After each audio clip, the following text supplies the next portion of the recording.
आज त्रिपुरा दौरे पर सीएम योगी बड़काकल शांति आश्रम में सिद्धेश्वरी मंदिर का किया उद्घाटन। पीएम मोदी के जन्मदिन पर शुरू होगा भाजपा का सेवा पखवाड़ा, सीएम योगी सहित सभी मंत्री होंगे शामिल।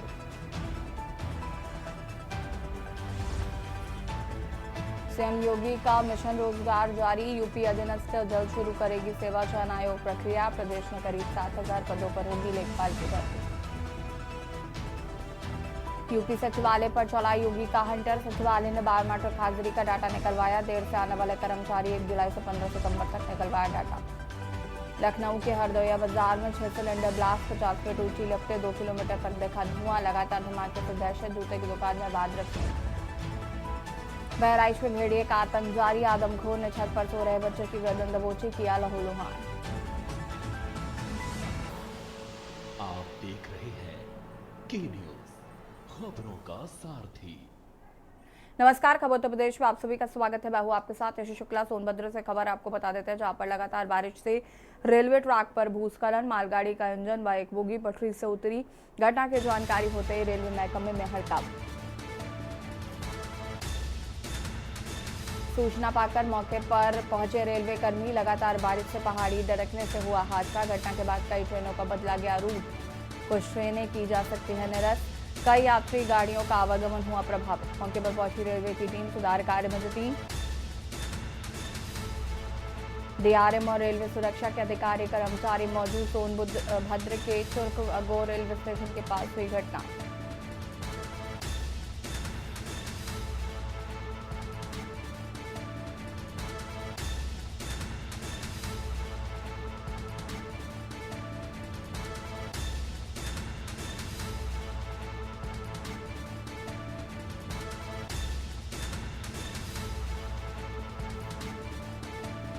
मौके पर पहुंची रेलवे की टीम सुधार कार्य में जुटी।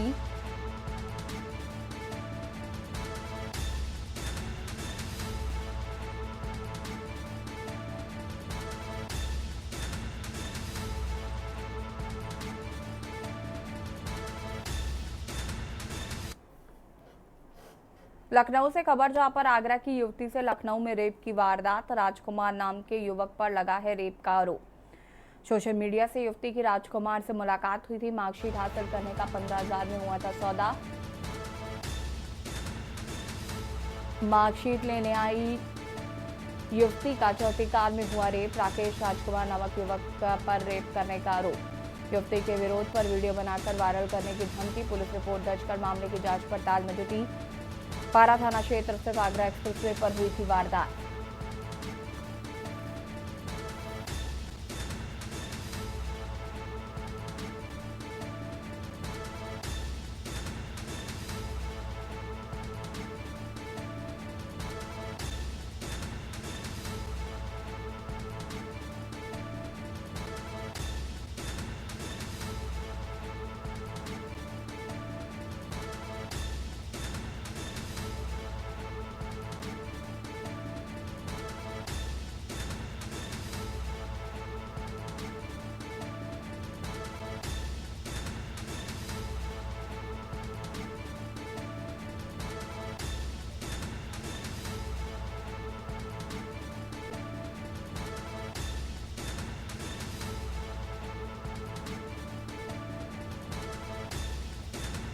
इसी खबर पर ज्यादा जानकारी के लिए संवाददाता शिवा हमारे साथ जुड़ चुके हैं। शिवा, क्या कुछ जानकारी है घटना को लेकर?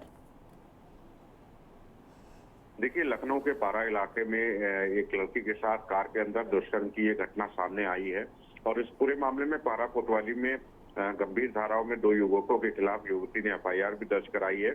ये कहना है आगरा की रहने वाली जो युवती है उसकी फेसबुक से उसने घर बैठे शैक्षिक प्रमाण बनवाने के लिए एक विज्ञापन सोशल मीडिया पर देखा था और दिए गए नंबर पर संपर्क किया तो राकेश कुमार नाम का एक युवक से उससे उसकी बात हुई थी और उसने बताया कि बिना परीक्षा दिए उसको 30,000 रुपए में उसका जो डिग्री है वो उसकी बन जाएगी और उसे लेने के लिए ही उसने उसे लखनऊ बनाया था और उसके साथ में उसका जो साथी था श्रीनिवास वो भी साथ में था और पीड़िता ने यूपीआई के खाते के जरिए उससे 15,000 रुपए आगरा में रहते हुए ट्रांसफर कर दिए थे। लेकिन जब ये आगरा से लखनऊ युवती पहुंची थी, जब एक्सप्रेसवे जो पारा थाना क्षेत्र का एक हिस्सा पड़ता है, वहां पर एक्सप्रेस वे पर जब युवती उन लड़कों से मिली तो दोनों ने कार में बैठा करके उसको सुनसान जगह ले जा करके उससे दुष्कर्म किया है और दुष्कर्म करने की घटना के बाद उसे वापस छोड़ दिया था।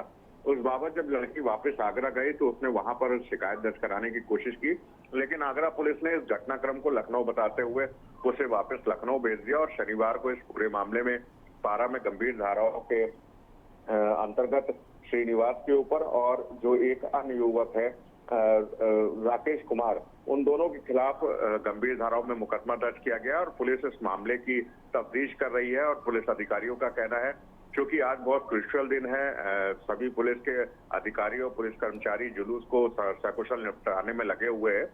जैसे ही इस जुलूस को पूरा निपटा लिया जाएगा तो ये जरूर कहा जा रहा है कि सभी लोगों की तलाश के लिए टीमें जो है वो गैर जनपद के लिए रवाना हो जाएंगी और सीसीटीवी के माध्यम से जो भी गाड़ी के लोकेशन या नंबर के आधार पर जो भी उनकी लोकेशन होंगी उनकी गिरफ्तारी की जाएगी। ठीक है, शुक्रिया आपका जानकारी साझा करने के लिए। और बता दें आपको कि पुलिस रिपोर्ट दर्ज कर फिलहाल मामले की जांच पड़ताल में जुट गई है। जौनपुर से खबर जहां पर बाइक सवार अज्ञात नकाबपोश बदमाशों ने मारी गोली, बदमाशों ने दादी पोते को मारी गोली। पोते का जिला अस्पताल में चल रहा इलाज, दादी को गंभीर हालत में डॉक्टरों ने किया वाराणसी रेफर। सूचना पर पहुंची पुलिस ने मामले की जांच पड़ताल शुरू की। मौके पर सीओ सिटी कोतवाल सहित फोर्स अस्पताल पहुंचे। कोतवाली के नईगंज तिराहे के समीप का ये पूरा मामला बताया जा रहा है।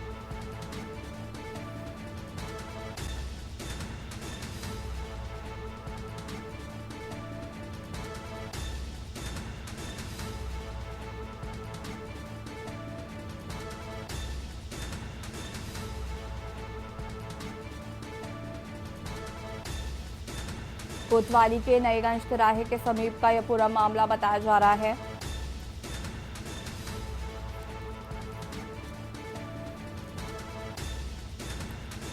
बदमाशों ने दादी पोते को मारी गोली।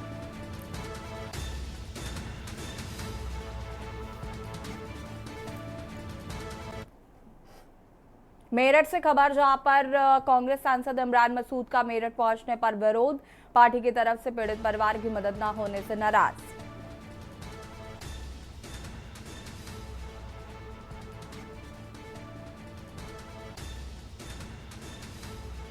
घेराबंदी कर क्षेत्रवासियों ने जताई नाराजगी।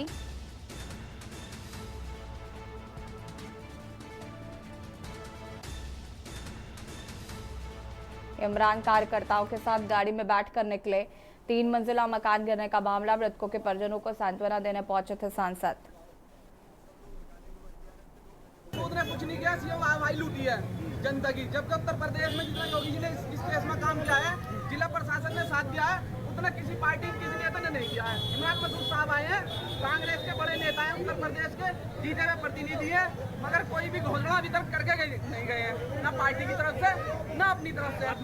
अब आपने इनका विरोध किया है, क्या है पूरा कारण? पूरा कारण यही है कि इंसान चला गया, इंसान की पूर्ति पैसे से तो नहीं हो सकती, ना भरपाई हो सकती है, चाहे सारी दुनिया की दौलत दे दी जाए, मगर जो है विरोध नहीं कर रहे हैं। रूपरेखा जो होती है इंसान की चलने की, जो स्टेप बाई स्टेप होती है कारोबार बिजनेस वगैरह, जिससे इंसान की चलती है दुनिया। आपकी क्या मांग है? मांग यही है कि घोषणा तो करके जाए पीड़ितों के लिए, मुआवजे की तो घोषणा करके जाए। मेरी नहीं है, सबकी मांग है, सबकी मांग है। कोई भी प्रतिनिधि आए किसी भी पार्टी का, तो वो आके पहले आने से पहले अपने पार्टी राष्ट्रीय अध्यक्ष का घोषणा करके आए, राष्ट्रीय अध्यक्ष मशवरा करके आए कि हम वहाँ जाके उनके लिए क्या पीड़ितों को मदद कर सकते हैं। फतेहपुर से खबर जहां पर पीली मिट्टी पर टीला धंसने से हुआ हादसे में 5 साल की मासूम बच्ची की मौत हो गई है। महिला और एक बच्ची की हालत गंभीर बताई जा रही है। घर की पुताई के लिए मिट्टी लेने गई थी महिला। मामले की जांच पड़ताल में पुलिस जुटी हुई है। किशनपुर क्षेत्र के नरौली मजरेगढ़ा गांव का ये पूरा मामला बताया जा रहा है। पीली मिट्टी का टीला धंसने से हुआ हादसे में 5 साल की मासूम बच्ची की मौत बताई जा रही है।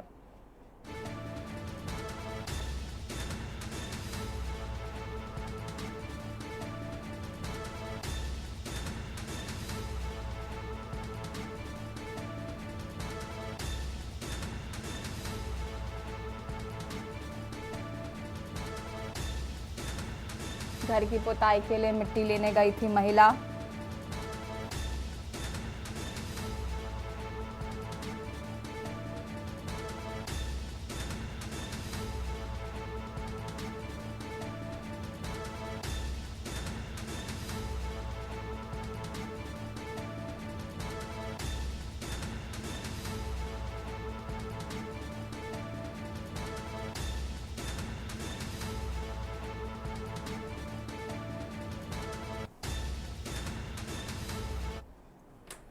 और सीधे आपको ले चलते दिल्ली, जहां पर सुप्रिया श्रीनाथ क्या कुछ कह रहे हैं, सुन लेते हैं। बेरोजगारी बढ़ी, रुपए में गिरावट आई, दूध, दाल, सब्जी, गैस सब महंगा हो गया, टोल टैक्स बढ़ाया, भ्रष्टाचार के कारण पुल, सड़क, मोतियां, एयरपोर्ट की छत सब टूट गई। ये है नरेंद्र मोदी के 100 दिन का छोटा सा रिपोर्ट कार्ड। ये छोटा सा रिपोर्ट कार्ड दिखाने के बाद आपसे विस्तृत रूप से चर्चा करेंगे। आज नरेंद्र मोदी की सरकार के 100 दिन पूरे हुए हैं और ये 100 दिन इस देश की अर्थव्यवस्था पर, इस देश के युवाओं पर, महिलाओं पर, इस देश की रेलवे पर, इस देश के इंफ्रास्ट्रक्चर पर, इस देश के इंस्टीट्यूशंस पर, भ्रष्टाचार के खिलाफ मार पर बहुत भारी पड़े हैं। इन 100 दिनों ने यह साबित कर दिया है कि नरेंद्र मोदी के पास किसी भी समस्या का कोई समाधान नहीं है, कोई विजन नहीं है और समस्याओं से मुंह मोड़ना, रण छोड़ के भाग जाना उनकी पुरानी आदत आज भी बरकरार है। 100 दिन में सरकार का हर पल अस्थिरता का, अनिर्णायकता का और अपरिपक्वता का प्रतीक है। इन 100 दिनों में उस गुब्बारे में बहुत हवा भरने की कोशिश की गई, लेकिन लोकसभा चुनाव में इस देश की जनता ने ऐसी कील चुभोई उस गुब्बारे में कि हवा भर नहीं पाई। और असलियत यह है कि जो मोदी जी चुनाव प्रचार प्रसार के दौरान अपने पहले 100 दिन के प्लान का जिक्र करते थे, उनके सामने विफलताओं का एक पुलिंदा खड़ा है। और हमारा सवाल है कि क्या है प्लान? प्लान ये है कि आप बैसाखियों पर आ जाकर खड़े हैं, आपने यू टर्न की सरकार के नए कीर्तिमान स्थापित किए हैं, रेल ध्वस्त है, इंफ्रास्ट्रक्चर ध्वस्त है, महिला सुरक्षित है, बेरोजगारी नित नया चरम छू रही है। यही है आपका रिपोर्ट कार्ड। मैं सिलसिलेवार तरीके से और जो एडजॉइनिंग पिक्चर होगी वो आपको जिस बिंदु को हम डिस्कस कर रहे हैं उसका प्रतीक होगी। पहला रिपोर्ट कार्ड का हिस्सा जो है वो नरेंद्र मोदी की यू टर्न सरकार, उसके बारे में चर्चा करेंगे। यू टर्न सरकार पिछले 100 दिन से चल रही है और यू टर्न करने को मजबूर इस देश के लोकतंत्र ने किया है, इस देश के विपक्ष ने किया है, इस देश के लोगों ने किया है। अहंकार अब नहीं चलेगा और यू टर्न सरकार को करना पड़ेगा। अगर आपका कोई गलत नतीजा देश के लोगों को कुप्रभावित करता है तो वो कानून नहीं बनेगा और आपको लगातार उस पर यू टर्न कराकर ही हम दम लेंगे। लैटरल एंट्री, जिसमें कि आरक्षण को ताक पर रखा गया और उसके बाद लैटरल एंट्री का प्रबंध किया गया, हमने आवाज उठाई, लोगों में आक्रोश हुआ, लैटरल एंट्री पे यू टर्न हुआ। कहते थे ब्रॉडकास्ट बिल लाएंगे, जो स्वतंत्र पत्रकार हैं, जो कठिन सवाल कुछ पूछते हैं, जो आईना दिखाते हैं, उनका मुंह बंद करने की, उनकी आवाज को दबाने की कोशिश होगी। इतना प्रतिकार हुआ उस पर, इतना विरोध हुआ कि उस बिल पर भी यू टर्न करना पड़ा। फिर बोला वक्फ बोर्ड बिल लाएंगे। ये कुछ नहीं था, ये सिर्फ पोलराइजेशन का, तुष्टीकरण का एक माध्यम था और असलियत यह है कि समूचे विपक्ष ने खड़े होकर इस देश के लोगों ने आपको मजबूर किया, आपको उसको जेपीसी भेजना पड़ा। ये पहला कानून है जो 2019 के बाद आपने जेपीसी भेजा। आपने मिडिल क्लास पर इंडेक्सेशन लादने की कोशिश करी, एलटीसीजी टैक्स लादने की कोशिश करी। मिडिल क्लास का आक्रोश देखकर, विपक्ष की पहल देखकर आपको इंडेक्सेशन वापस लेना पड़ा। आप बड़ी बड़ी बातें करते थे, एनपीएस बहुत अच्छा है, ओपीएस खराब है, एनपीएस से बड़ा कुछ है ही नहीं, और एनपीएस को भी वापस लेकर आपको एक यूपीएस लाना पड़ा। तो मैं क्यों ना कहूं कि 100 दिन जो है वो लगातार यू टर्न का प्रतीक है। पर इन 100 दिनों में अगर एक संसाधन, एक संस्थान की बर्बादी हुई है तो वो है भारतीय रेल। और अगर उसका ग्राफिक ऊपर आ जाए तो आपको दिखाई देगा कि 100 दिन में 38 बड़े रेल हादसे हुए हैं और उन 38 बड़े रेल हादसों में 21 मौतें हुई हैं। असलियत यह है कि पिछले साल जून में बालासोर में एक बड़ा रेल हादसा हुआ और ऐसा लगता था कि सरकार उससे कुछ सबक सीखेगी, सरकार रेल को सुचारू रूप से चलाने का कोई प्रबंध करेगी। लेकिन फिर जून में कंचनजंगा ट्रेन का हादसा हुआ और ऐसा कोई दिन नहीं बीतता है जहां पर या तो कोई रेल पटरी से ना उतरी हो, या इंजन पटरी से ना उतरा हो, या रेल हादसा ना हुआ हो। और असलियत यह है कि 21 मौतों के बाद कवच अभी भी 2 किलोमीटर पर लग रहा है सालाना। और इस देश के रेल मंत्री, जो रील मंत्री बनने में ज्यादा मशगूल है, वो बेशर्मी से खड़े होकर कहते हैं ये छोटी छोटी घटनाएं हैं। रेल का पटरी से उतर जाना, रेल हादसे होना, एक नहीं दो नहीं 38 रेल हादसे होना। और अगर मैं 2023-24 के साल की बात करूं तो 313 हादसे ऐसे हुए, मौतें हुई। पिछले 100 दिन में 38 रेल हादसे इस देश के रेल मंत्री के लिए छोटी छोटी बातें हैं। और ये दिल्ली से सीधी तस्वीरें आप देख रहे थे, जहां पर कांग्रेस मुख्यालय पर सुप्रिया सुनेत ने बीजेपी सरकार के 100 दिन पूरे होने पर सरकार को जमकर घेरा है और कई सवाल खड़े किए हैं। रुकेंगे एक छोटे से ब्रेक के लिए, जो हाजिर होता है। आप देख रहे हैं के न्यूज, खबरों का सारथी।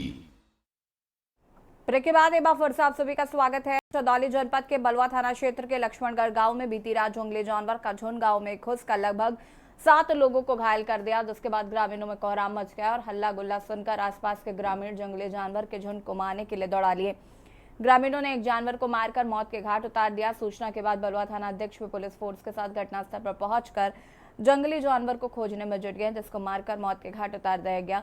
आपको बता दें कि गंगा के बढ़ते जलस्तर के कारण गंगा के किनारे रहने वाले जानवर ग्रामीण क्षेत्र में भाग रहे हैं, जिसका परिणाम है का सियार का झुंड लक्ष्मणगढ़ गांव में घुस गया और 7 लोगों को निशाना बना दिया।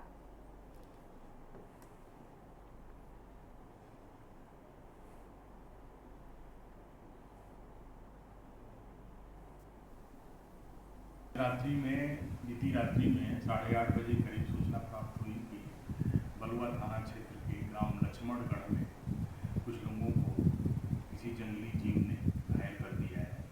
सूचना पाकर के फॉरेस्ट और पुलिस की टीम तत्काल मौके पर पहुंची और पाया गया कि कुछ लोग अपने घर के बाहर 5-6 लोग बैठे हुए थे। अचानक 2-3 सियार लड़ते हुए आए और उसमें से एक सियार ने 3-4 लोगों को पैर में काट लिया है और एक बकरी भी थी, उसको भी काट लिया है। टीम जो है, जो फॉरेस्ट और पुलिस की टीम थी, उनको तत्काल जो है CSC पहुंचाया और उनको प्राथमिक उपचार दिलाया और एंटी रेबीज का इंजेक्शन लगवा दिया गया है। वहाँ पर लोगों ने जो सियार जो आए, तो उनसे एक सियार को लोगों ने जान माल की खतरा को देखते हुए डर के मारे एक सियार को मार भी दिया है। उसके संबंध में पोस्टमार्टम वगैरह करा के कार्रवाई की जा रही है। पहाड़ों पर हो रही लगातार बरसात के कारण लखीमपुर खीरी जिले में शारदा नदी उफान पर है, जहां शारदा नदी में आई बाढ़ के कारण लखीमपुर खीरी जिले के सैकड़ों गांव बाढ़ की जद में आ गए हैं। कई गांव में बाढ़ का पानी घुस गया है। वहीं एक मार्मिक मामला सामने आया, जहां सदर तहसील क्षेत्र के अंतर्गत फूलबेहड़ कोतवाली क्षेत्र में बाढ़ ऐसी आई कि एक मृतक के शव को नाव पर लेकर जा रहे परिजनों ने शव का अंतिम संस्कार किया है। आपको बताते चले कि फूलबेहड़ कोतवाली क्षेत्र के बसहा गांव निवासी बुजुर्ग रामस्वरूप की लंबी बीमारी के चलते मौत हुई, जहां घर और गांव में चारों तरफ बाढ़ का पानी भरा हुआ, जिसके चलते मृतक के शव का अंतिम संस्कार करने के लिए सूखी जगह नहीं मिली, तो परिजन रिश्तेदारों ने 2 नाव की व्यवस्था की थी, जहां एक नाव पर चारपाई रखी और चारपाई के ऊपर मृतक के शव को रखा गया। वहीं दूसरी नाव का शव का अंतिम संस्कार करने के लिए सामग्री और लकड़ी लादी गई। परिजन करीब 3 किलोमीटर दूर बाढ़ का पानी पार कर तटबंध पर पहुंचे और मृतक के शव का अंतिम संस्कार किया है। मार्मिक वीडियो लोगों में चर्चा का विषय बना हुआ है।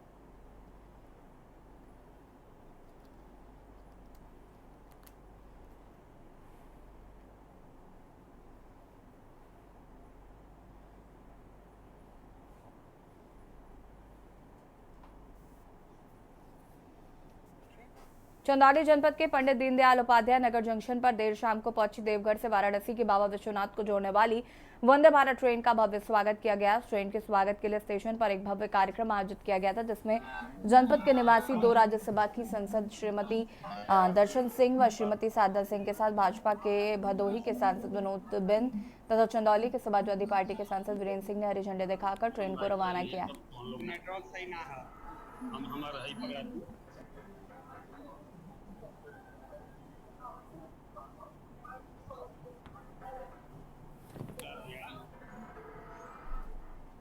नाम अशोक कुमार सिंह है।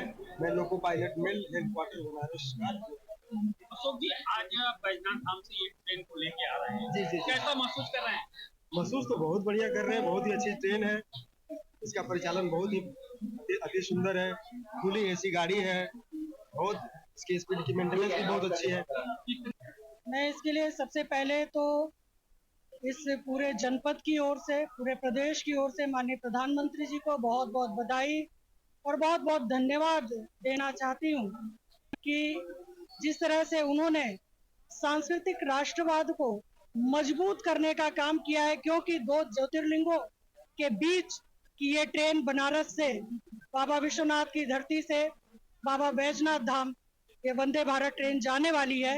इससे न सिर्फ सांस्कृतिक राष्ट्रवाद को मजबूती मिलेगी, बल्कि जो माननीय प्रधानमंत्री जी ने 2047 में विकसित भारत का संकल्प देखा है, उसमें भी ये एक अहम पड़ाव के रूप में होगा। खबर फर्रुखाबाद से, जहां पर कायमगंज स्थित सीपी गेस्ट हाउस में आयोजित लॉयंस क्लब के 48वें अधिष्ठापन समारोह के दौरान चौथी बार चुनाव हुआ। चुनाव में क्लब के अध्यक्ष लॉयन डॉक्टर मिथिलेश अग्रवाल को अधिष्ठापन अधिकारी पूर्व मंडलाधीश लॉयन पंकज श्रीवास्तव ने लॉयंस क्लब कायमगंज की जिम्मेदारी सौंपी। सभी नवनिर्वाचित अध्यक्ष लॉयन डॉक्टर मिथिलेश अग्रवाल, सचिव लॉयन नीरज अग्रवाल, कोषाध्यक्ष नितेश गुप्ता व उनकी कार्यकारिणी विधिवत को शपथ ग्रहण कराई गई।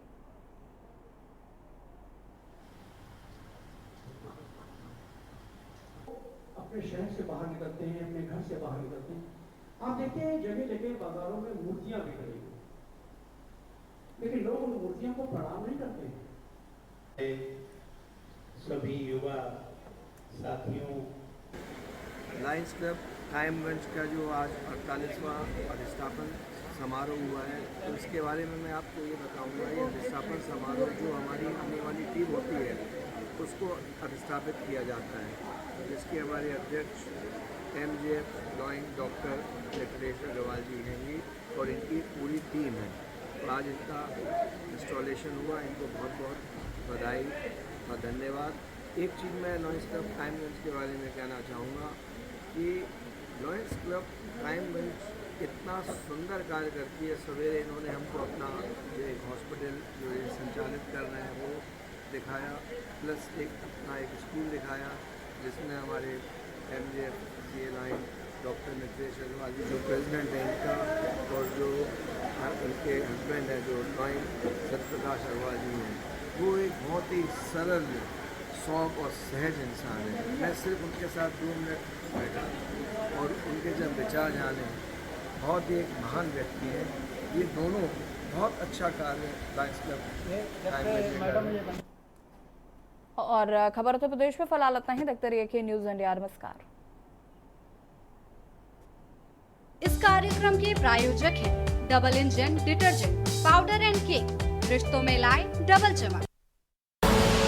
आप देख रहे हैं के न्यूज़, खबरों का सारथी।